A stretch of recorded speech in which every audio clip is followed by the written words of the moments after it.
Hey folks, what's up? I am finally back after a long holiday. New mic, new overlay, new me maybe because it's the new year. Probably not, still same old me. Anyway, got some more 67s in store for you guys. This is the first of three that I'd like to show you. This one's on the Morrigan. One of my personal favorite aspects. I've wanted this thing to get a 67 for a while, but it's just never quite been in the cards for me. It does have a lot of challenges with its combos and being an Omega based aspect, plus its slower animations and floaty playstyle. So you'll see a lot of small optimizations to try and make things work through this run. First thing is Omega usage, especially early. You generally want to limit yourself to 1 Omega per wave. Follow there. Take that. The reason we do 1 Omega per wave is we have enough for 3 Omega attacks, and if you burn through all of your magic before you see like the full amount of spawns in the room, there are very good odds that you just get, like a random lurker to spawn on you and you have no magic left. And that's usually doom for your timer early. Your basic attacks do not keep up with your Omegas before boons. I'd like to see Strike with no Blinding Rush on Apollo. Unfortunately, they overlap. We'll take the Strike. Now, Apollo attack is definitely best in slot. I don't think it's a competition. Now I can start to lean on the basic attack a lot more. Especially with that increased AoE. It makes spacing a whole lot easier, especially against whalers and rooms of small enemies now, especially smaller rooms. You can see I'm really just looking for very big targets now for my Omegas. And staying away from them for the next few rooms unless I see a gain boon. I hope I don't see a gain boon in this room because I do not want Tranquil Gain. Good gain boons, I'd probably like to see Cardio Gain or Lucid Gain. Glamour Gain's great in High Fear. Arctic Ring's nice. I don't have the magic to support Weed Killer. 67. Take the Arachne there. Love to see Lavender Dress for the channel speed or Onyx Dress. Great. The magic regen's nice. Place of a gain boon. Took me a bit to think about there for those, but more Apollo is nice. I don't want Poseidon in the pool. My chances of hitting Lucid Gain are better than Flood Gain, and they're basically like relatively close. I'd give Lucid the edge though. Hit the Lucid Gain there. I'm just sad that couldn't be Blinding Rush. Got a great God Core we're already working with Apollo and Demeter. Can it Snow Clean later? We'll have Frigid Rush in the pool, and since we know we're not getting Blinding, it's kind of okay to settle for that if we see it. Great defense with the Arctic Ring already. Great offense with the Apollo. I mean, outside of like real magical high rolling, I couldn't hope for much.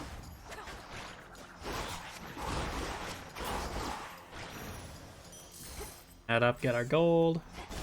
I was kind of working towards 60 magic there for 4 Omegas with the minor rewards. I probably, given how Lucid Gain works, I probably should have taken the health, but to be honest, I'm really not thinking about small things like that a lot anymore. When I started playing 67s, it was a whole lot of thinking about small optimization like that, but honestly, what has a lot more brain space for me now is mainly just thinking about my animations, my per room spacing, kind of exactly what I want to do with each and every combination of enemies. You can only focus on so much. Artemis room, very nice and relaxing. Quick tap on Arctic Ring is freezing a lot of stuff as it comes towards me, and the increased range from the Apollo attack is making spacing pretty buttery and easy. Instant spawn in on Artemis, that's nice.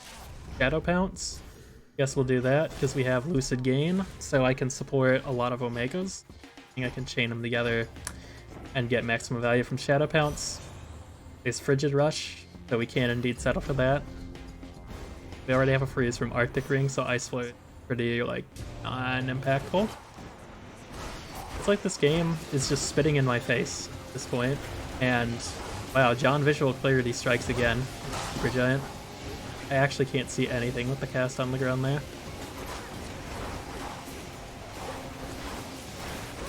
Honestly, I was getting pretty miffed with how some aspects of the runs I had this day were going. I got tons of fish rooms in Oceanus, and really bad luck with some boon combos, and at one point I rage F10'd an Invisible Hippo explosion. Was one video before this, or one run before this. Kid you not. Wish I could have caught it. If this game wasn't disrespectful enough, there's a Zeus right there. Just not quite enough money in my inventory. I'll settle for a Twilight Curse though. That's good stuff. Nothing special. Most of it just picking up a bunch of supporting boons, the trials and whatnot. Oh yeah, so fun little technique that's been circling High Fear lately is standing behind the pillars. Apparently at no point in time did we stop to think, hey, those are a lot of dodges in a row after we stand behind the pillars. Maybe that's just how they're designed. Very unintuitive because her pulses like go all the way through the pillars, they just don't hit you. I don't think it's like leagues better than, you know, usual setups at the start, but it can be pretty safe and reliable, so especially if you have a good build you want to hold on to like I do already, it's a great thing. And don't you just love that overlap? So beautiful to see. Lasers are like the hardest thing here to deal with for Frigid Rush's setup. You basically have to run at maximum speed. Genius. Just run straight into the laser. Good job, me. Thank you, Unseen Ire.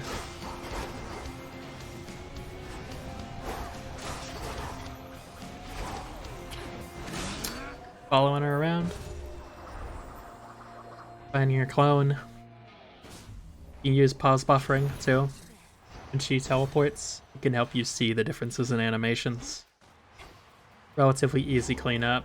There are a couple of very strange patterns in that fight I don't like, but because we played Erebus so well, 2 of them only lost us Golly. So that's great. Pick out the Witch's Mark. We are doing a lot of Omega spamming at this point, and we do not have a hammer like Wicked Onslaught or Final Slice that buffs the physical attack, so we're going to need to lean on those Omegas. Extra Dose is nice, but it's not all the oomph we need by itself. I normally don't take Witch's Mark, it costs a lot, but I went ahead and picked it up because we have Timepiece going in Oceanus, so we'll just hit a couple rooms with Timepiece and be able to afford a boon from our mid-shop anyway. Cleaned out that room just fine. Stacking a bit more magic at this point. This is a little unfortunate for the cocoon rooms here. Go ahead and take the moon here. We can actually build. I don't remember if I did it. I might have cleansed the moon with Crolex. We did. But either way, you can kind of build upon Twilight Curse. It has really good like intermediate nodes here. So we're gonna search for our growth first. Check our intermediate nodes. Got growth up here. The purples are never great. Go straight towards ambition there.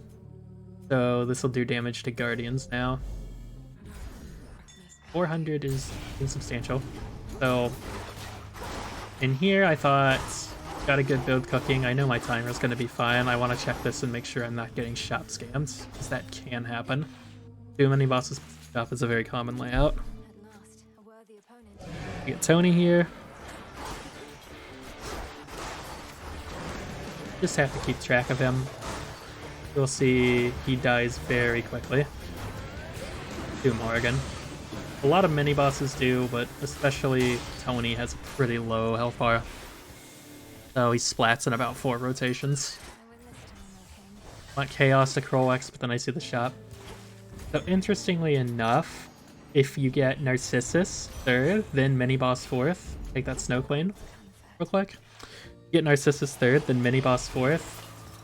If the Mini-Boss is Tony, you will get shop scammed, but apparently, if 3rd room was not Narcissus, you won't get shop scammed. Interesting thing I learned about in the middle of this run. This room is, yeah, this room is something. But we've gotten a lot of good skips so far. My timer's at 4 minutes, heading into the back half of Oceanus. There's should be maybe 2 encounters left, 3 maybe. I regretted my decision, sincerely. I have no idea why I'm checking this door. It made sense when I did it, I swear, but then I put a modicum of thought in and I was like, there is 0 reason for this.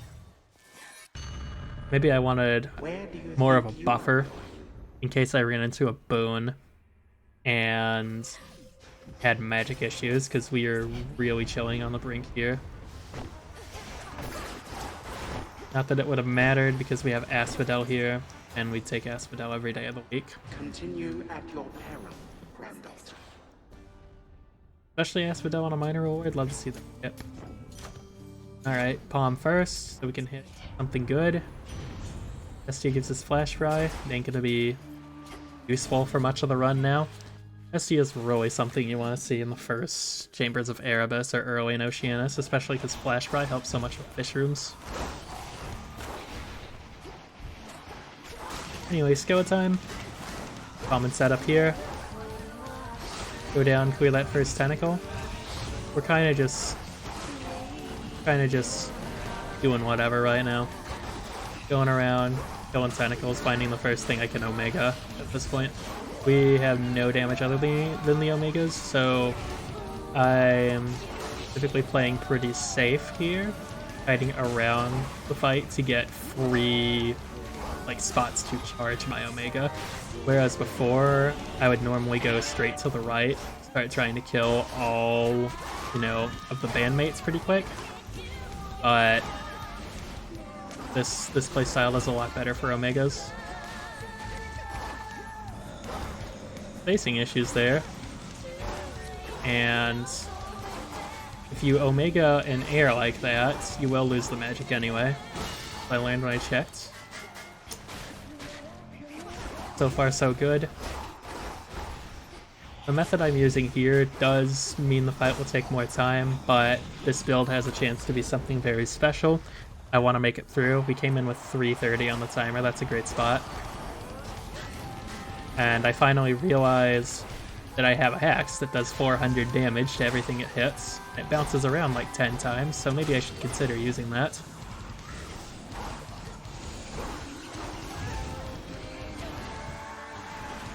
So the setup here, you never want to dash into a tentacle directly, that will get you hit. Instead, you want to run at them, use your dash attack, and then dash backwards, and you will dodge their spin move, and you can charge an Omega while they are spinning, once you've dashed back.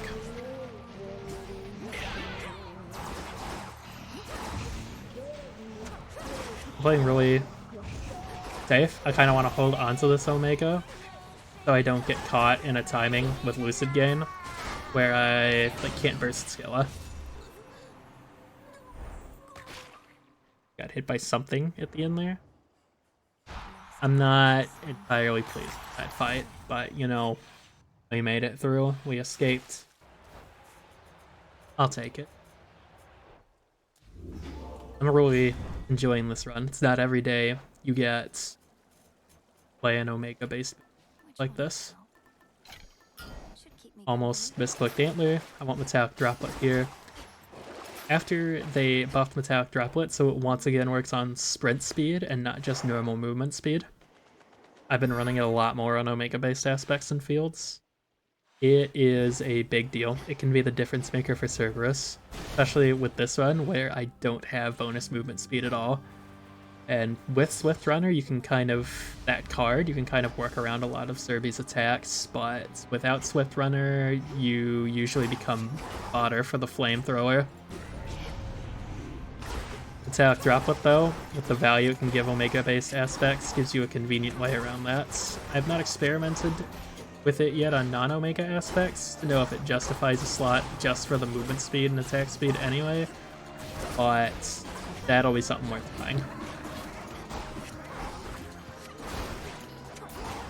Big fan of the field setup we have here. The room is kind of not the best fields room, but we do get an onion here, so that means we will get a mini boss. That gives us an actual boon. That's nice. Another perk of Metallic Droplet, you do not drop Fate Swim like you do a God Keepsake or an Athena Fatesake. I'm not even sure what hit me there, I'm gonna be honest. I don't feel like going through the film and looking either, so I'm gonna pretend that was crap and move on with my life, I guess.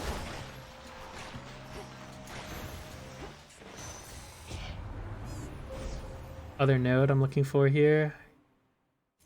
Originally counted to infection, maybe not the best one to do. Spread is a nice node though. Remember, spread exists, you take that. Now this does a lot of damage to Guardians and it bounces everywhere. Go ahead and use the Krolix there in case we get a lot of boons that we don't want to Krolix later. 378 is enough for the shop. Thank you, Snow Queen. Kite that thing around for a bit. Link it to the side. Have enough for Sheep Ball, so yeah, this should be pretty simple now. Nice. Big mistake getting hit by Golly earlier. I kinda just greeted for Trusty, I'm not gonna lie. We now have no magic on a magic build. Evade, evade, evade though, that's nice. I'm praying for a magic circle on one of these doors. Look at that, and with a hammer. Really regretting my life's choices, so I can't try for heavy metal on the left door, but, you know, gotta do what you gotta do. Luckily the game's giving me a chance to clean up my mistakes, so we'll go ahead and take it. Yeah, in retrospect, I don't think I should have gone for that, but whatever. It was there. What are you gonna do? Playing with just autos for this. Obviously, we want to grab this magic first, so that way I can actually play with Omegas again for the next two fights.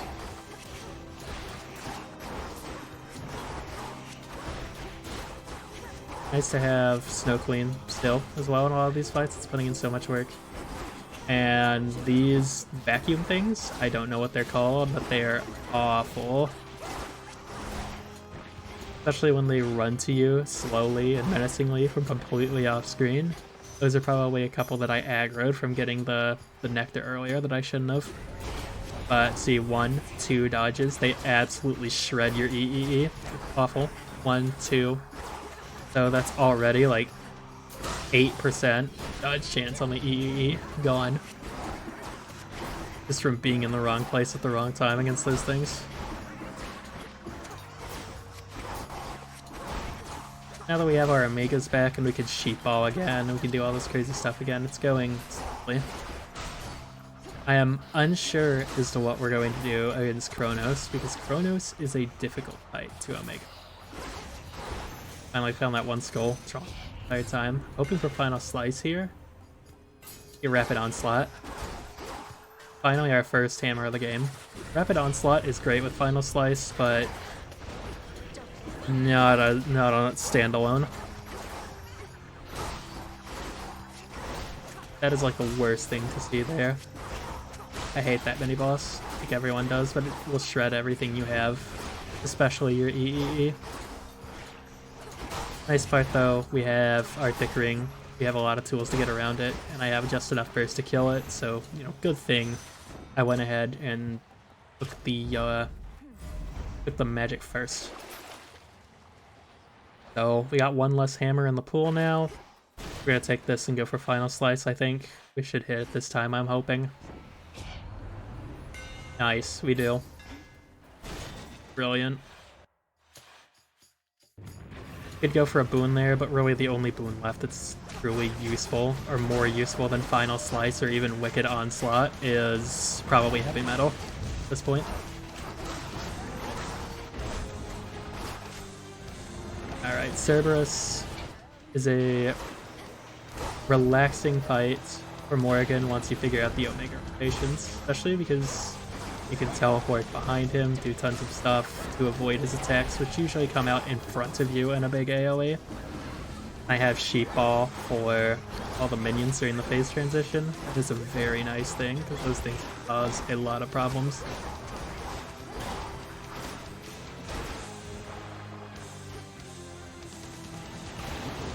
Bottom there. Drop my Frigid Rush on him to shred his wards. Fuck the Triad on the way out. Because his hitbox is so big, your axe will typically proc a lot of random extra ticks on him, which in tandem with your like echoes on the Omega attack, a lot of those typically hit him. So sometimes by casting one combo, you can get maybe like 2 Triad procs on him. I mean, I'm sure, as you can see, they're just kind of pouring in left and right this fight. It's very easy to proc them. Teleport moves me behind him, makes it very, very, very easy to dodge all stuff. And other than a couple really, really dumb mistakes where I was not waiting for his animations, that fight cleans up very smoothly.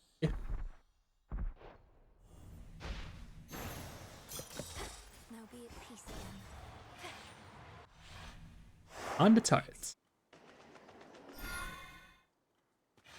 Very nice here to still make it out of the Serb fight with armor, plus Unseen Ire. Synchronize is really great. Take the Mistveil, take the Yarn for rarity. When we get to Tart End Shop, nothing we can sell. Let's go ahead and get out of here. I am a little nervous about this. We have a great setup, we have all the tools. Now that we have Final Slice, we're gonna absolutely clap these Tart rooms. But a lot can go wrong between here and Chronos, especially with some, bad rolls on Ballad Fangs, or bad room combos, plus a lot of armored Tempai, or just, there's a lot of degen stuff that Tartarus can put you through.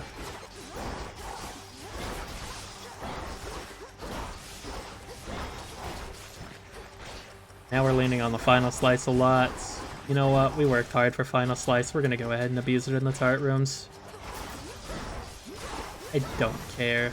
1500 damage, by the way, that's just disgusting. And now we're saying our prayers collectively for Deep Descent. And we don't hit it. Life sucks. Alright.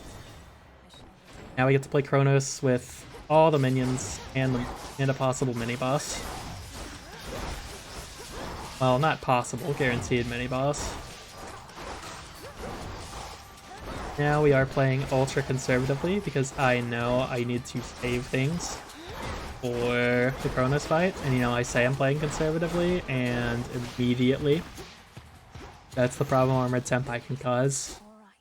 Get no room to move around with those rotating balls of doom. We absolutely can't lose much more because we need the resources to be able to take a couple more hits in the Chronos fight in order to deal with all his minions. The chances of getting hit by something are just too great. I don't normally use the standard combo on Morrigan there because I'm looking to hit, both of the fiends at the same time. I don't want to dash around and start missing one, and when you're frozen, it's perfectly clear to do so. Nem room, great to see. Very great to see, as a matter of fact. This turns our timer from pretty good but don't push it to, oh yeah, we're gonna have good time for a Chronos fight.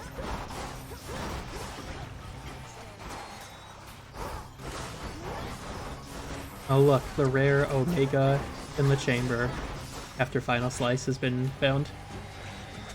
Look once, blink once, you missed it.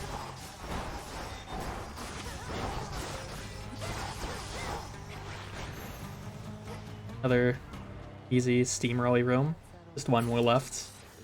Pray for great RNG. No more armored tempai, please and thank you. I love this. Unarmored thugs. Great to see. I have all the range I need with Final Slice to compete against these things. And I have immediate hit stun on them. Great to see. Got the got my Hex on deck, waiting to spawn the next wave here before I used it. And now the room will be easy cleanup because we have spread, so it hits everyone there and does not run out. Easy peasy. Now, want a good chart shop here? That's money. Armor right there, go to Hephaestus, we still have heavy metal on the table. And we're gonna go ahead and hit it, and the Yarn of Ariadne got us an extra 25. Guaranteed. So with that, Chronos time. We meet again, my girl. I spent First thing I'm gonna do, knock out these wards on Chronos so that Old Grudge procs correctly.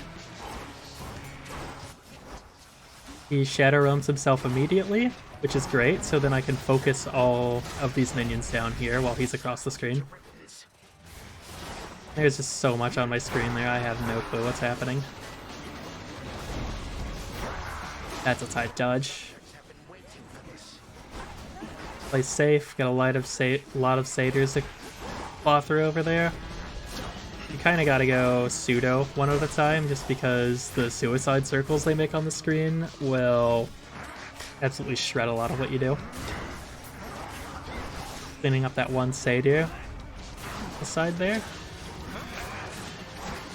Alright.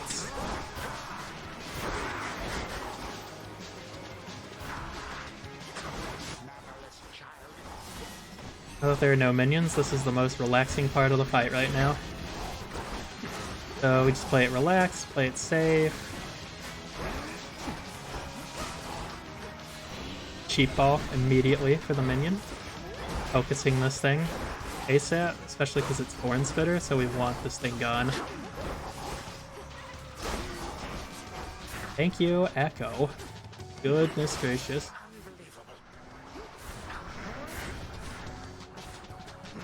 You gotta be careful, Chronos has a mix-up with those slashes depending on how close or how far you are to him. If you were reasonably far but not too far out, he will charge towards you second. If you were super close or super far, he will slash 3 times. Phase 2, avoid the rivals one-shots. Don't want to get greedy with an Omega combo. We have over 330 at the start of the fight, so we do not want to play Rose here. Lost a Golly there. Silly mistake. Guide him around. Hearing for the sound effect there. Especially, you kind of have to listen for sound effects in this fight sometimes, especially because with the close quarters of the second phase, the visual clutter it can be a lot. I go around, deal with the Tempai real quick. Luckily we have a great build for doing that, and yeah, that's a mess. I don't know how I dodged anything. He always charges second with his 3-slash combo in this phase, in contrast to phase 1. Again, thank you, Echo. These are massively unfortunate rotations I'm getting. Unseen Ire makes me go dark. We're just gonna spam Final Slice there. Final Slice is more DPS than Triad if you can spam it whenever. Especially because Unseen Ire does not buff the Triad damage. It's doubly as efficient here after Ire's brought.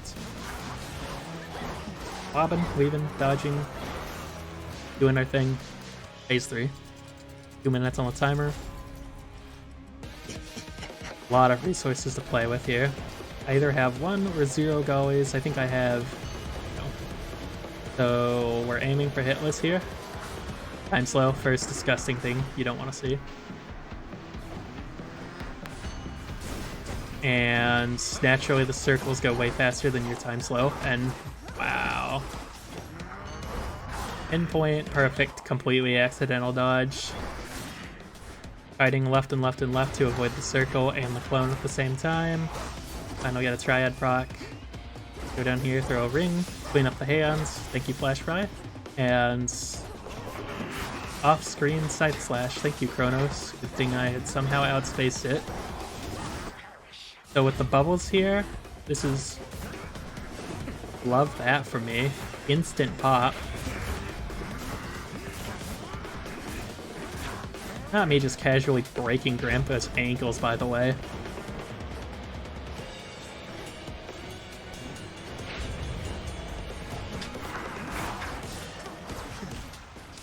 So far this has been some of the cruelest rotations known to man, actually.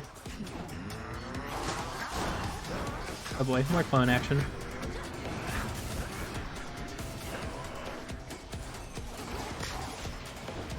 Got 30 seconds to play with, low health. That's what you love to see right there. Just the spam combo in place, final slice, shreds his health bar. That's all it takes. Ah! And that'll do it.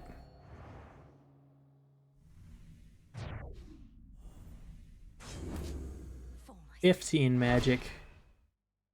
Exactly. Just enough. The Mist Veil to charge it faster. The disgusting Hephaestus shield set up. No Queen from Demeter. Arctic Ring and Frigid Rush for defenses. Evade, evade, evade. Finally, the final slice. Easy peasy meme build kicking in through fields. Plus with extra dose. Truly disgusting, disgusting stuff. Far more disgusting than the absolutely disgusting patterns we suffered through some of these fights. On that note, I hope you guys enjoyed. Stay tuned because I have not one, but 2 more 67s to bring to you guys. We'll see you guys later.